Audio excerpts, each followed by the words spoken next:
We're back with another segment of the most underrated team series, where we highlight the silver medal Pokemon that are not quite lucky to make it onto a best team, but are still pretty amazing. Today, we find ourselves in the region of Sinnoh, with the best Sinnoh game, Pokemon Platinum. Pokemon Platinum is honestly the best Generation 4 game, because 1. Some Pokemon are easier to get and evolve, and 2. There are great pre-post game move tutors. With these two factors in mind, it made deciding on some Pokemon easier. I think you guys will enjoy the choices I've made though, as I don't get to talk about some of these Mons in a good light at all. From an in-game perspective, I have to say, they're not bad. Rather than talk about it though, let's just hop into the team. Now, for this underrated team, I asked you guys on a community post how you felt about using a starter Pokemon here, because there's one that I think is a pretty damn solid choice for in-game standards, and is also underrated. The votes were pretty unanimous, and thus I decided that this team will in fact have a starter.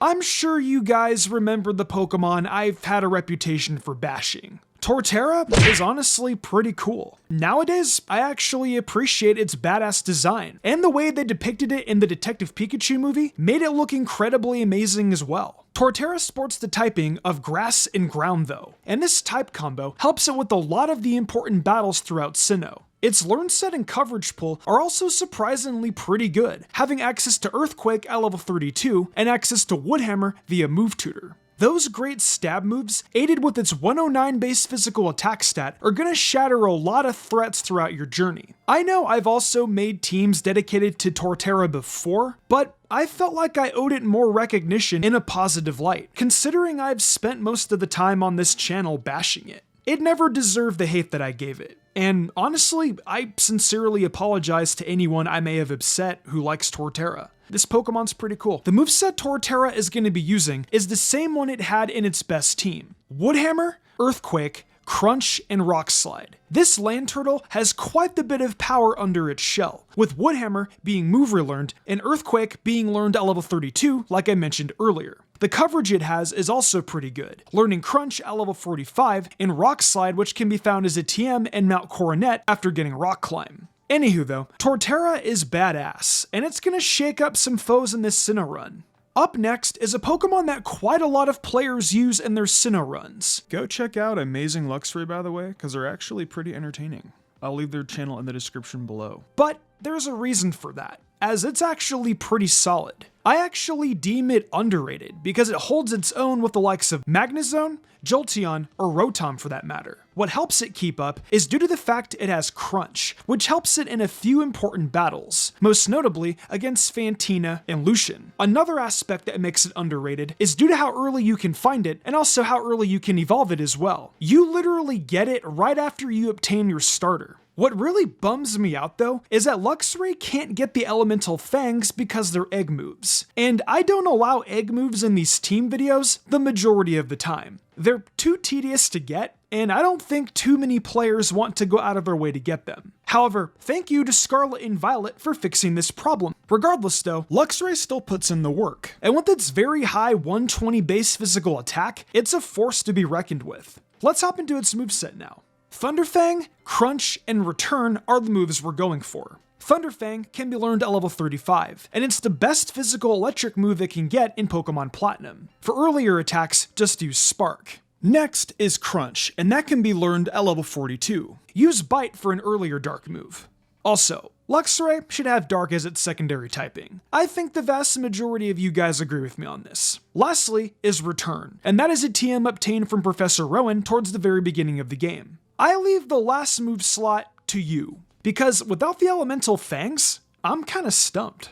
The third team member is a water type I don't talk about that often, being Golduck. I know there are other water types I could have picked, but Golduck just doesn't get a lot of appreciation. Stats-wise, it's pretty good for an in-game playthrough. Its coverage pull is nice even if Psychic isn't Stab, and it can be found very early as a Psyduck in the Oreburgh Gate. Psyduck also evolves at level 33, which isn't bad. That's pretty much all I have to say about Golduck though. So with that, let's get into its moveset. Surf, Ice Beam, Focus Blast, and Psychic are the moves Golduck is going to be using today. Surf is an amazing stab move for Golduck, and that can be obtained from Cynthia's grandma in Celestic Town. Ice Beam can be bought in the Velstone Game Corner for 10,000 coins. Focus Blast can be bought from the Veilstone department store, and Psychic can be found on Route 211 after rock smashing a rock and using Rock Climb. Like I said, its coverage pool is pretty solid. Our next team member is the best balloon, Driftblim. What's neat about Driftblim is its type combination of Ghost and Flying. This means it can be a check to Fantina and Lucian while also providing the flyer slot on the team. Its stats aren't the absolute greatest, but for in-game means, it will do. And it looked more fun to use versus a mon like Altaria. Driftblim can be found in front of the Valley Windworks on Fridays. I really wish that Driftblim would get better flying special attacks rather than just Gust, but unfortunately, Fly is its best option. Its Ghost usage alongside its decent coverage pool still makes it alright nonetheless though. It's a solid mon for the 2-in-1 deal you get with its typing. Rotom was another option I could have chose, but I wanted Luxray as my electric type. Driftblim's moveset consists of Shadow Ball, Fly, Thunderbolt, and Psychic. Shadow Ball is the best stab option Driftblim can get, and the TM for that can be found on Route 210. Fly isn't the best like I said, but it's gonna have to do, and we need it. The HM for that can be found inside the Veilstone HQ northern entrance. Thunderbolt is pretty solid coverage, and that can be found by surfing north of the Valley Windworks. Lastly, Psychic can be bought as a TM from the Veilstone Game Corner, considering we already used the other TM for Golduck. At the penultimate spot is Diamond and Pearl's other fire type being Rapidash. Rapidash in Diamond and Pearl is the only other fire type option, if you don't pick Infernape of course. In Platinum, I did also have the option of Magmar or Houndoom, but they've been on best teams before. In Platinum, with the more fire type options available, I feel Rapidash gets benched, so I decided to use it here. Or I could be wrong, and there could actually be loads of Rapidash fans in the comments. Ponyta can be caught on Route 207, pretty early in the game. It does unfortunately not evolve until level 40, so you will have to wait a tad later. Rapidash does have some decent stats though, and Pokemon Platinum fixed its biggest issue from Pokemon Diamond and Pearl, giving it Flame Wheel via level up. In Diamond and Pearl, it can learn it as an egg move, but Platinum fixed it so it could be learned at level 15. Surprisingly too, Rapidash actually gets decent coverage. I think Rapidash will prove rather useful on this journey, so let's get into its moveset. Flame Wheel / Flamethrower, Poison Jab, Mega Horn, and Iron Tail are the moves Rapidash will be using today. Flame Wheel can be learned as a Ponyta at level 15, and like I said earlier, thank you Pokemon Platinum for fixing this. Flamethrower is a secondary option if you don't want a 60 base power move for pretty much the entire game. The TM for that can be found in the Fuego Ironworks. Flare Blitz isn't learned until level 56 unfortunately. Poison Jab can be found as a TM on Route 212 after getting Surf. Mega Horn can be learned via Mover Learner, and it's pretty strong. Lastly is Iron Tail, and that can be found as a TM inside of Iron Island. So yeah, Rapidash is actually pretty decent all things considered from an in-game perspective. I've never used it before on a best team as far as I know, so it's nice to see it being used on the channel. Lastly is a mon I've brought up recently in the best psychic type teams for every game video, being Metacham. Metacham is honestly a beast, as it comes equipped with the all-powerful ability Pure Power, alongside phenomenal coverage and overall pretty good stab. Metacham has been used before on the best team for Diamond and Pearl and Polion Edition, but I really wanted to use Metacham again, considering the other psychic fighting type Gallade always gets more attention than it. Metatite can be found on Route 211 to the right of Eternus City. That means you can have it by the time you battle against Maylene. Keep in mind though, it does evolve at level 37, so it unfortunately won't be fully evolved by the time you challenge her, unless of course you overlevel it. Pure Power Metatite should still dent Maylene's Lucario though, and Driftblim should be able to handle the rest.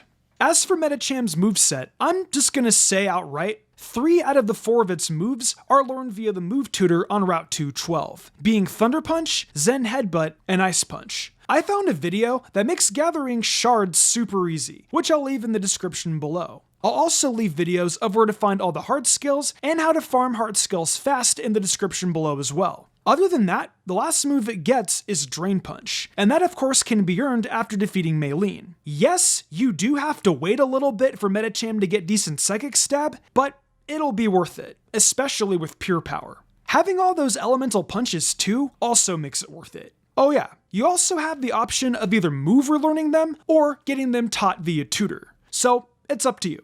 Well, that wraps up what I consider to be the most underrated team for Pokemon Platinum. I know I could have used other options, but these Pokemon I feel are just the perfect second place candidates for an underrated team. Rotom could have been an option, Magmar could have been an option, and I could have even brought back Kadabra. But I didn't want to be repetitive. Anywho though, what'd you guys think? Did you enjoy the team? What Pokemon would you have used instead? Let me know your thoughts down below. Hey guys, thanks so much for watching my content. With Scarlet and Violet DLC on the way, we have a lot to be excited for. Not just that though, but I've got a bunch of other cool series planned throughout the year that I'm sure you guys will love. If you want to support my other forms of content, over on Mystic Reads, I read fanfics. One of them right now is Road to be a Pokemon Master Kanto Edition, where Ash and Serena start from the very beginning and journey through Kanto together. On Mystic Umbreon Shorts, I do other exclusive Pokemon content such as Pokemon Facts, and on Saturdays I upload my top 5 favorite Pokemon of a type. Anyways, thank you so much for watching, and I hope you have an excellent day.